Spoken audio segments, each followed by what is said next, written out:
Hello, author bosses. It's Megan coming at you live. We're going to be continuing the conversation about book blurbs today.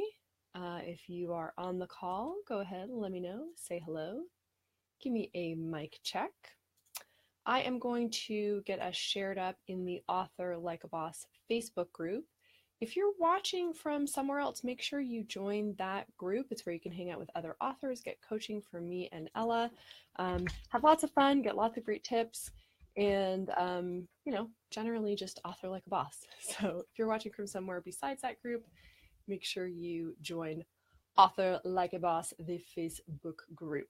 All right. So anybody, if you're on, go ahead, give me a mic check, and also let me know what genre you write in. Kitty tail.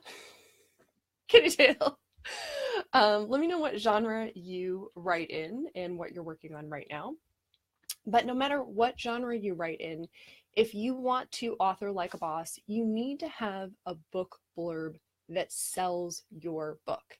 And today, what we're going to focus on in particular is really enticing and grabbing your readers. Mike says check for the mic check. Awesome. Perfect mic check. Thank you, Mike. All right. So does that sound good to you to have more people clicking on your book because of its awesome cover and then reading your blurb and going, I need this right now? Because it's hard to write a book blurb, right? It's not easy. If you've tried to write a book blurb and you feel like it's just not exciting, it's not grabbing people's attention, it's really frustrating. You might sit there and revise and revise and revise and still feel like it just doesn't grab people. It doesn't draw them out of their normal everyday lives and make them want to sit and pay attention to your book. So if you relate to that, this is going to help. If you're like, oh, my book blurb, it just feels like not exciting, this is going to help. And what we're going to be talking about is the book blurb recipe, part 2, enticing readers. And we're going to be talking about how to get readers really grabbed and excited right from the get-go. And we're going to be looking at the hook, talking about your world in your book blurb, and then the tone and mood of your blurb. Does that sound good to you guys? Give me an emoji, give me a thumbs up, let me know if you're excited to talk about the hook, talking about your world, and the tone and mood of your blurb. All right.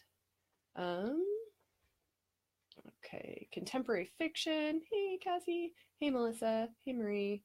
Okay, yes, sounding good. And I'm seeing some questions too. So, that'd be good. If I miss your question now, the last video that I'm going to be doing on this series at the end of March will be a Q&A. So if I miss your question now, I will definitely get it then.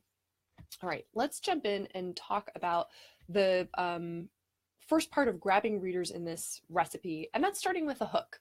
So a hook just refers to anything in writing where you grab people's attention from the get-go. And the hook of your blurb is the opening line, and it's really important because even though people are browsing for books, they're in their own heads. You know, they're thinking about work they have to do, or their grocery list, or errands, or, oh, did I remember to email my boss? So everybody's always preoccupied, and it's your job to grab them by the shoulders and like shake them and go, this is a really exciting book and you should read it. And like, oh my, okay. Ooh, yeah.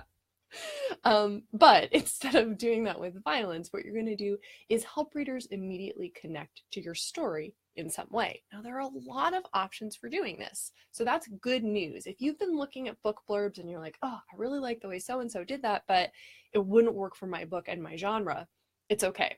So I'm going to walk you through just a few different types of hooks so that you can start to get inspired and start to get ideas for what kind of hook you might like to write.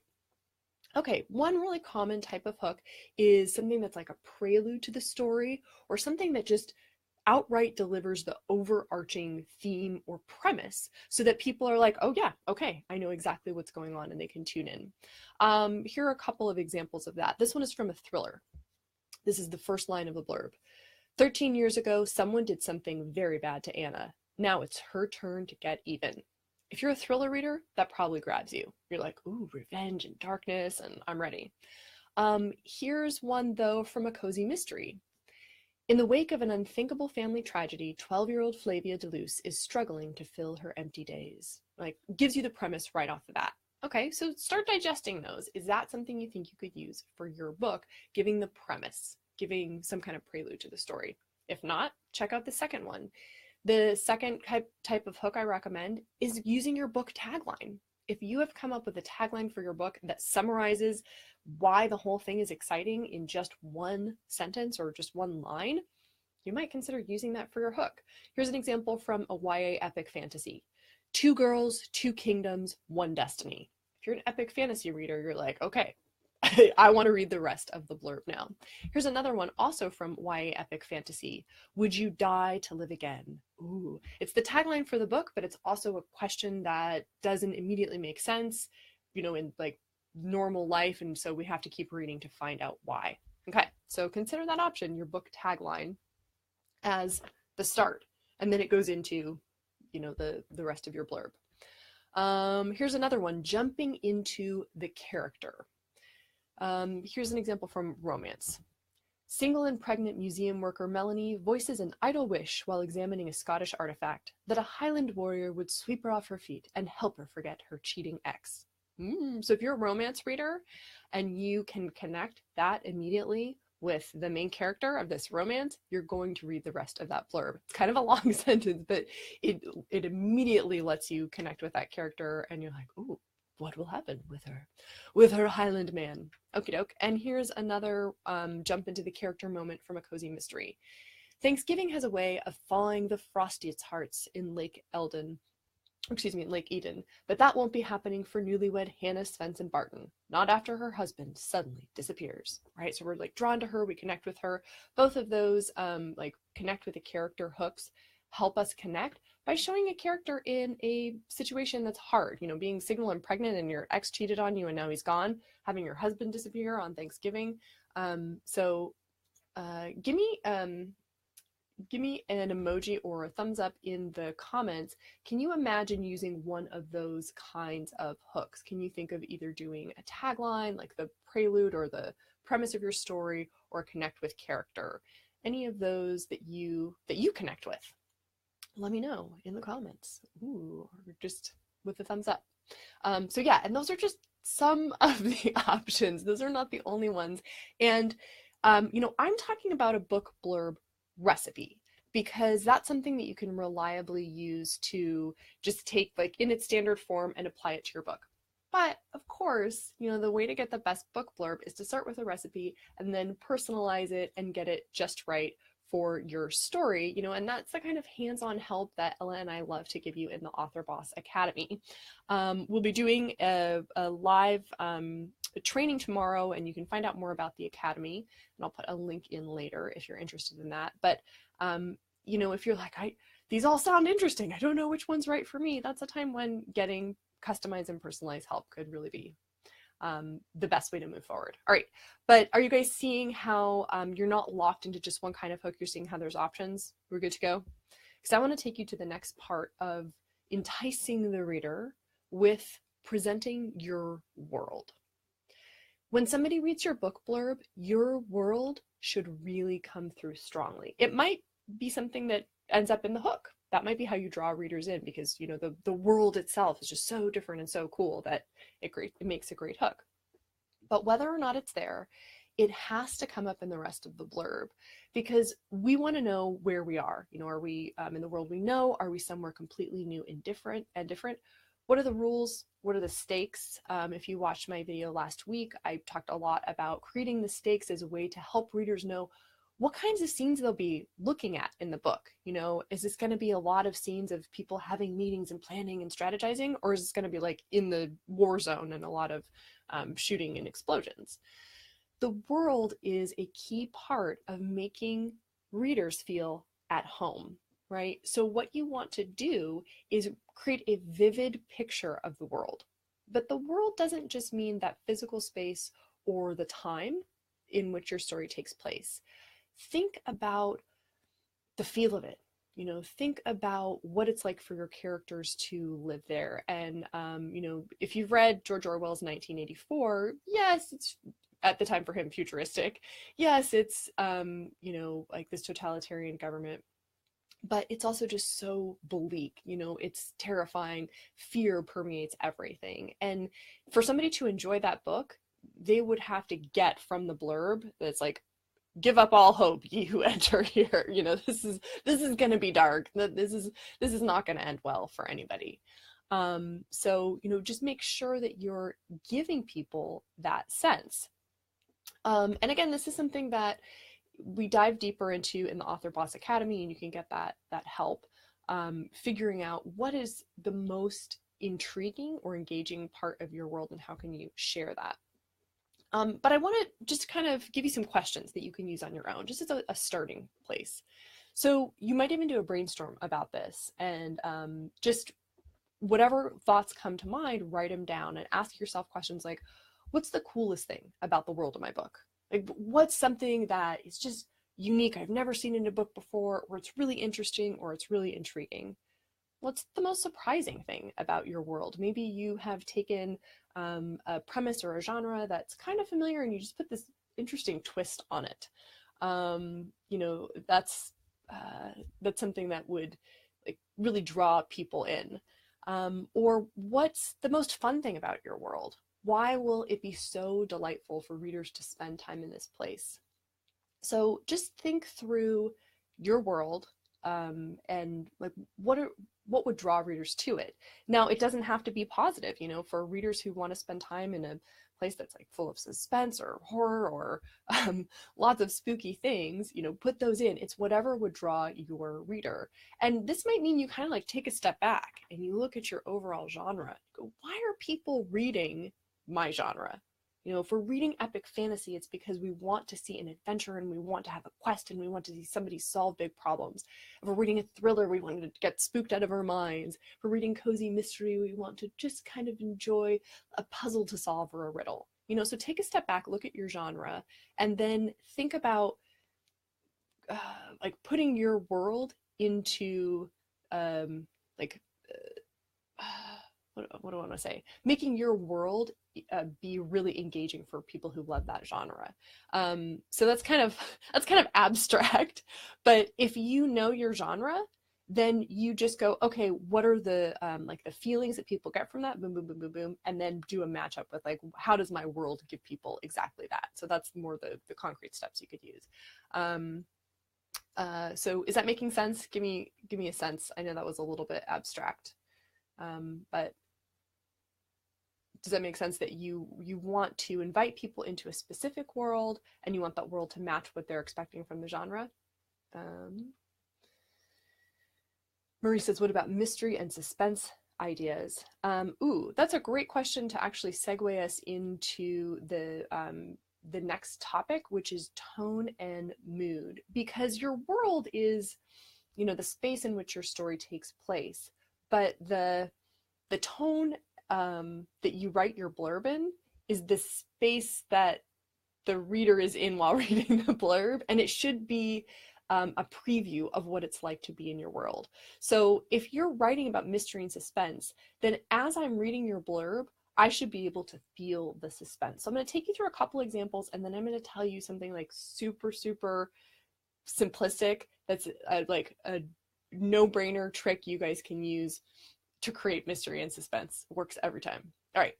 So as I said, for tone and mood, you got to make readers feel while they're reading blurb the way they will feel while reading your book. So that involves looking at the overarching mood of your book. And of course, throughout your book, there will be happy times and sad times and a range. But in general, is it more happy? Is it more funny? Is it more suspenseful? Is it more scary? You're looking for that overarching one.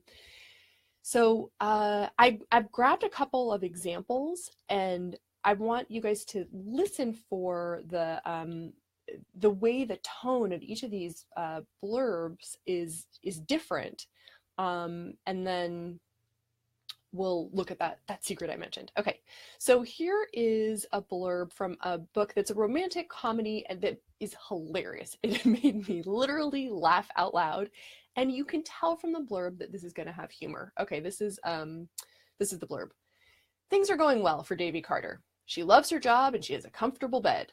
Granted, her love life is non-existent. Her pot-smoking mother is wreaking havoc on her apartment, and she's starting to suspect that her lesbian best friend might be secretly in love with her.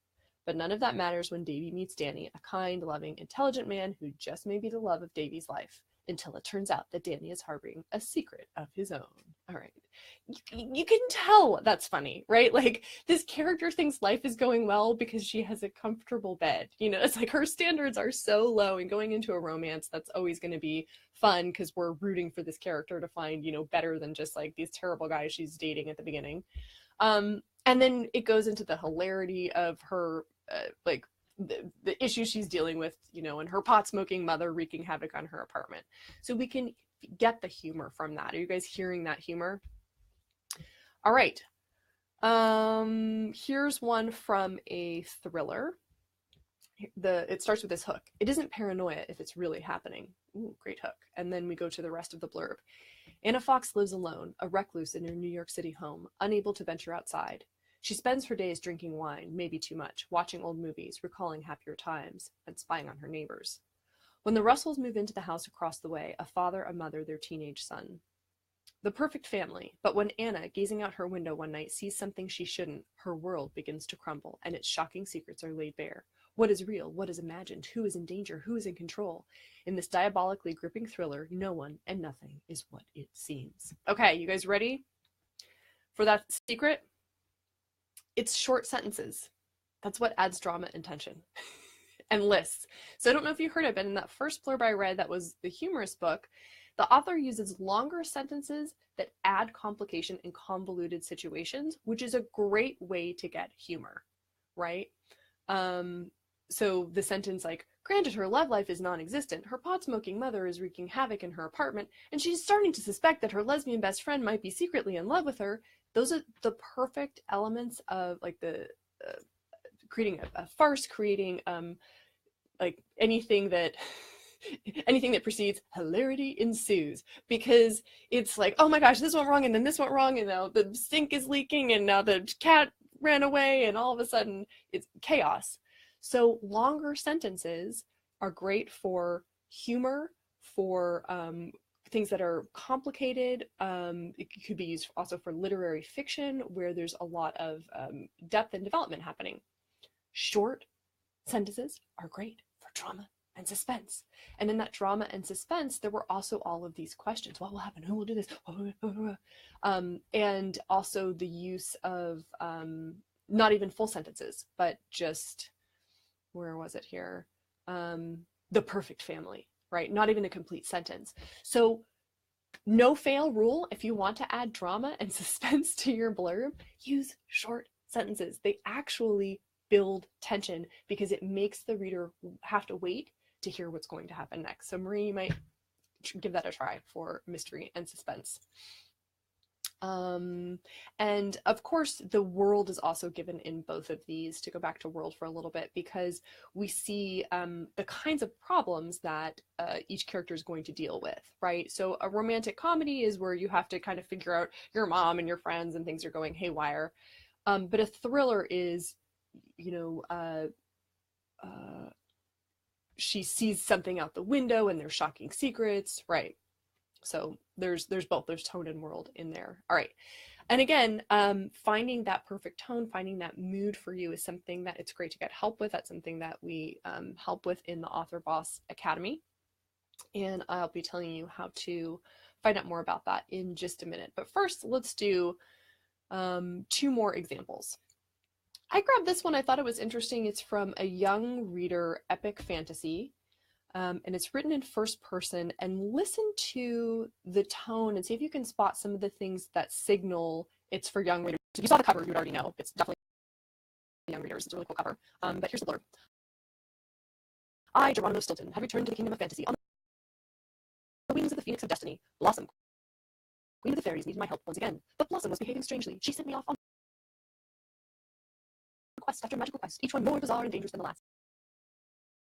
It felt like my missions were building up to something truly terrible right under my snout. Could my friends and I put things right again? It's a story full of twists and turns, mazes and puzzles, and tons of fantastical creatures. Okay, so what creates the tone of this one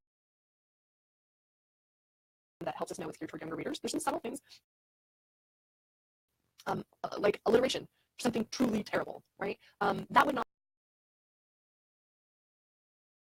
fit for a thriller. That would sound a little bit goofy, maybe. But works great for younger readers and for showing that the stakes are a little bit lower and that this is excitement and adventure. Also, the question, could my friends and I put things right again? Like coming out and asking the various obvious questions is also a good signal that this is for younger readers. So it helps. First person might also make this easier for kids to connect, so that adds to the tone. If you are considering a first person point of view for your blurb, make sure that would match the feeling people would get. And so I think this is used most effectively if it's to create a humorous tone, or as this one is for younger readers. All right, here is a blurb from an epic fantasy. Starts with this great hook. Leia is a slave. Elias is a soldier. Neither is free. And then listen to the tone as it continues. Under the martial empire, defiance is met with death. Those who do not vow their blood and bodies to the emperor risk the execution of their loved ones and the destruction of all they hold dear. It is in this brutal world, inspired by ancient Rome, that Leia lives with her grandparents and older brother. The family ekes out an existence in the empire's impoverished back streets. They do not challenge the empire. They've seen what happens to those who do. But when Leia's mother is arrested for treason, Leia is forced to make a decision. In exchange for help from rebels who promise to rescue her brother, she will risk her life to spy for them from within the empire's greatest military academy. There, Leia meets Elias, the school's finest soldier, and secretly its most unwilling. Elias wants only to be free of the tyranny he's being trained to enforce. He and Leia will soon realize that their destinies are intertwined and that their choices will change the fate of the empire itself. Okay, so in this one you have some sentence structure and some wording that's a little bit more formal, and so it's moving us toward this epic fantasy, this high stakes and empires crumbling, with sentences like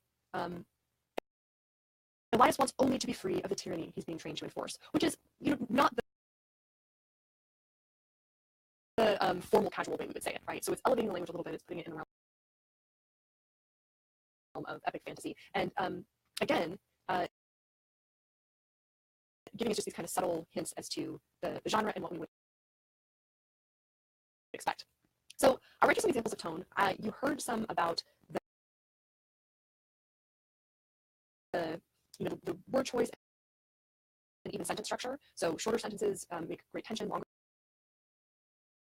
sentences are great for humor or for convoluted situations, and slightly overly formal sentence structure can actually work for genres like epic fantasy, where you want to give people this otherworldly sense. Right. So does that make sense about tone and mood, how they really need to echo the feelings that readers will get as they're reading? Let me know if that makes sense. Okay. Because next I have a take action step for you. Besides getting personalized help, I think the best way to write your book blurbs is to read a lot of other people's book blurbs. So your homework assignment, should you choose to accept it, is to get on Amazon and find 5 to 10 books in your genre and read their blurbs. Look at what you like, look at what you don't like, and just start keeping track of what draws you as a reader. What are some of the hook styles you're seeing? Are there lengths that you like? Do you prefer a longer blurb or a shorter one, a single paragraph or a few paragraphs? So find 5 to 10 books and see what you like. That is your assignment. Okay, remember that if you want to get reminders of when we're going live via Facebook Messenger, you can do that by clicking on this link. Okay, I mentioned I was going to tell you all a little bit more about the Author Boss Academy. I mentioned that a few times. So the Author Boss Academy is the academy for authors that Ella and I started, and you get the tools that you need to author like a boss. So that's for your writing, your marketing, your publishing, launching, you get 24/7 access to our writing and marketing courses on the online portal. You also get live weekly coaching. Ella does the marketing calls, I do the writing calls. So whatever you're working on, we help you move forward. This would be the place where you would get that personalized help. You know, hey, here's my blurb, I'm stuck. Here's what I'd like to see different, or I don't even know what I'd like to see different. Help. It also involves a private Facebook group where you get accountability. You can ask questions and get answers in real time. You get support, encouragement. It's a great place to build your launch team. We have authors who are being ARC readers for one another, being beta readers for one another, and learning a lot just from these different launch plans. It is a subscription program. It's $59 a month. And if you would like to get kind of more in-depth info about it, or you want to ask questions about it, you should join us tomorrow for the live webinar we're doing, how to author like a boss, and you can register right here. Okay, great. Good to see you. All right, yeah. So join us for that live webinar. If you have questions about the Author Boss Academy, you can ask them. And also, if you just want to know what are the biggest mistakes that we see authors making in their writing, in their marketing, and how to get past those and do what works, that's the other reason you should show up tomorrow. All right, and make sure to join us for next week's live trainings. On Tuesday at 10 a.m. Pacific, Ella is going to continue talking about author websites. She'll be talking about what to put on your author website. What do you need? What should go there? And next Thursday at this same time at 3 p.m. Pacific, I'm going to be talking about how to market with your book blurb. So once you've got that book blurb written, what should you do with it? Where does it go? How do you actually make it work for you to sell books? So hope you join us for those. And if you found this video helpful, please like it, share it with another author you know. Hope to see you guys on tomorrow's live webinar for how to author like a boss. You can register at that link in the comments. And in the meantime, happy authoring. Have a great day.